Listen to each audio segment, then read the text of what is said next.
తెలంగాణ నీటిపారుదల శాఖ మాజీ చీఫ్ ఇంజనీర్ మురళీధర్రావు ఇంట్లో ఏసీబీ సోదాలు జరుగుతున్నాయి.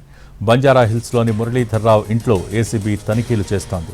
ఆదాయానికి మించిన ఆస్తుల కేసులో మురళీధర్రావును అదుపులోకి తీసుకుంది ఏసీబీ. హైదరాబాద్, కరీంనగర్, జహీరాబాద్లో ప్రస్తుతం సోదాలు జరుగుతున్నాయి. ఈఎన్సీగా పనిచేస్తూ భారీగా అక్రమాస్తులు కూడబెట్టినట్టు ఆయనపై ఆరోపణలున్నాయి. మొత్తం 10 చోట్ల ఏసీబీ సోదాలు చేస్తోంది.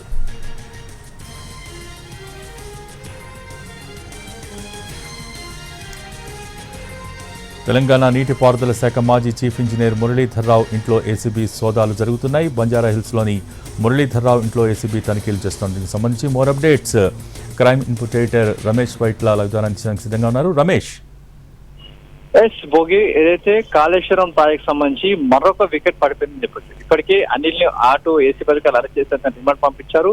అయితే ఇప్పుడు చూసినట్లయితే మరొక పెద్ద వికెట్ ఏదైతే ఇరిగేషన్ శాఖలో కీలక స్థానంలో ఉండి పూర్తి స్థాయిలో ఇరిగేషన్ శాఖ నడిపించిన మురళీధర్రావుని ఇప్పుడు ఏసీ పథకాలు అదుపులోకి తీసుకోవడం జరిగింది. అతనికి సంబంధించి పూర్తి స్థాయిలో ఇంకా విచారణ చేస్తున్నారు. అయితే ఈ మురళీధర్రావు చూసినట్లయితే పూర్తి స్థాయిలో కాళేశ్వరం ప్రాజెక్ట్ లో ఇతందే ఈ పాపం అని చెప్పి ఇప్పటికే అటు ఈ ప్రభుత్వం అధికారులు కూడా చెప్తున్నారు. అంతేకాకుండా ఇప్పుడు ఈఎన్సీగా పనిచేశాడు, తర్వాత రిటైర్డ్ అయ్యాడు. తర్వాత అతనికి తిరిగి మళ్ళీ అదే పదవిని కట్టబెట్టడం జరిగింది. అయితే పదవి కట్టబెట్టిన తర్వాత కాళేశ్వరం ప్రాజెక్ట్ సంబంధించి అంచనాలకు మించి ఏదైతే బడ్జెట్ ఇవ్వడంలో పెద్ద ఎత్తున ఇతని పాత్ర ఉందని చెప్పి అటు కాళేశ్వరం ప్రాజెక్ట్ పైన విజిలెన్స్ వెంకలు కూడా బయటపడింది. అయితే మురళీధర్ పాత్ర బయటపడడంతో ప్రభుత్వం అతన్ని వెంటనే రాజీనామా చేయించింది. అతను రాజీనామా చేసి వెళ్ళిపోవడం జరిగింది. అయితే ఇదే కేసు ఇప్పటికీ అటు చూసినట్టయితే అనిల్ ఇప్పటికీ అరెస్ట్ చేశారు. అతని అరెస్టు ఆదాయం 250 కోట్ల రూపాయలకు సంబంధించిన పనులు 250 కోట్ల రూపాయల అక్రమాలకు సంబంధించి ఇప్పుడు బయటపడింది. అయితే ఇప్పుడు మురళీధర్రావు చూసినట్టయితే ఇరిగేషన్ శాఖలో అత్యంత కీలకమైన పోస్టు ఈఎన్సీ ఇంజనీరింగ్ చీఫ్ పదవి చేపట్టడం జరిగింది. అతను చాలా కాలం పాటు ఆ పదవిలో కొనసాగడం జరిగింది. ఆ పదవిలో ఉంటూనే తన పదవిని అడ్డం పెట్టుకుని పెద్ద ఎత్తున ఆస్తులను కూడబెట్టడం చెప్పి ఇప్పటికీ అటు ఏసీ పథకాలు అనుమానిస్తున్నారు. ఈ నేపథ్యంలోనే ఇవాళ ఉదయం నుంచి దాదాపు 10 చోట్ల అటు హైదరాబాద్, కరీంనగర్, జహీరాబాద్ మొత్తంగా ఈ 3 చోట్ల కూడా ఏసీ పథకాలు ఏకకాలంలో సోదాలు నిర్వహిస్తున్నారు. ఈ సోదాల్లో పెద్ద ఎత్తున ఆదాయానికి మించి ఆస్తులకు సంబంధించిన పత్రాలు బయటపడింది. దీంతో పాటుగా ఆస్తులకు సంబంధించిన పత్రాలు కూడా ఇప్పటివరకు బయటపడింది.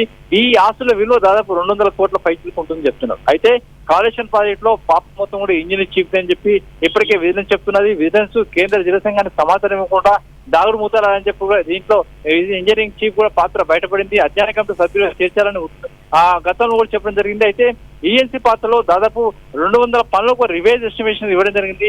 అధిక ఎస్టిమేషన్ ఇవ్వడం వల్ల ప్రభుత్వం గంటిపడిందని చెప్పి చెప్తున్నారు. దీని వల్ల ఈ అధిక ఎస్టిమేషన్ ఇవ్వడం వల్ల 1000 కోట్ల రూపాయలు నష్టం వాటిల్లింది అని చెప్పి ఇప్పటికే విజిలెన్స్ కమిషన్ తేల్చింది. కానీ దీనికి సంబంధించి ఇప్పుడు ప్రభుత్వం ఇతని పైన ఎంక్వైరీ ఆర్డర్ చేసింది. విజిలెన్స్ విచారణ కొనసాగుతుంది.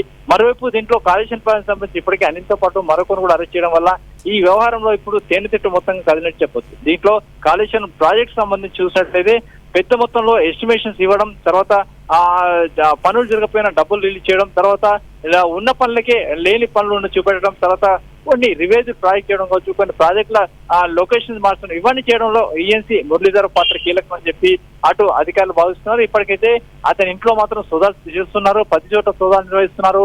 ఈ సోదాలు అయితే భారీ ఎత్తున అక్రమ ఆదాయానికి సంబంధించిన ఆస్తుల పత్రాలతో పాటు కొంత క్యాష్ కూడా దొరికినట్టు చెప్తున్నారు. దీనికి సంబంధించి సాయంత్రంలోగా అధికారులు ఒక క్లియర్ కట్ నోటు కూడా విడుదల చేసే అవకాశం అయితే కనబడుతుంది. అయితే రమేష్, ప్రస్తుతం అక్రమాస్తుల చిట్టా చూస్తే చాలా పెద్ద ఎత్తున తేలేట్టుగా కనిపిస్తోంది. రైట్ నౌ ఇప్పటిదాకా ఏ మేరకు అక్రమాస్తుల్ని కనుగొన్నారు, వాటి వాల్యూ ఎంత, దానికి సంబంధించిన ఏమైనా డీటెయిల్స్ వస్తున్నాయా?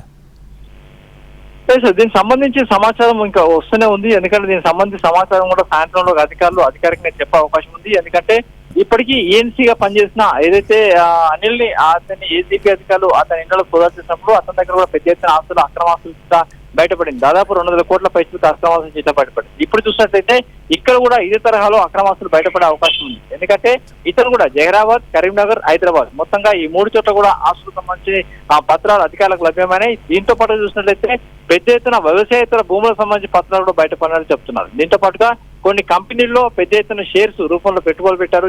షెల్ కంపెనీలను ఏర్పాటు చేసి వాటి ద్వారా కూడా పెట్టుబడులు పెట్టినట్టు అధికారులు చెప్తున్నారు. కాబట్టి దీనికి సంబంధించి సోదాలు కొనసాగుతున్నాయి. సోదాలు పూర్తి అయిన తర్వాత పూర్తి సమాచారం ఇస్తారని చెప్పి అధికారులు చెప్తున్నారు. ప్రస్తుతానికైతే మాజీ ఈఎన్సీ అయిన మురళీధర్రావును ఏసీ అధికారులు అదుపులో తీసుకుని అతను విచారిస్తున్నారు. అతను పూర్తి సమాచారం తీసుకున్నారు. అతనికి సంబంధించిన ఆస్తులపైన ఇంకా సోదాలు అయితే కొనసాగుతున్నాయి.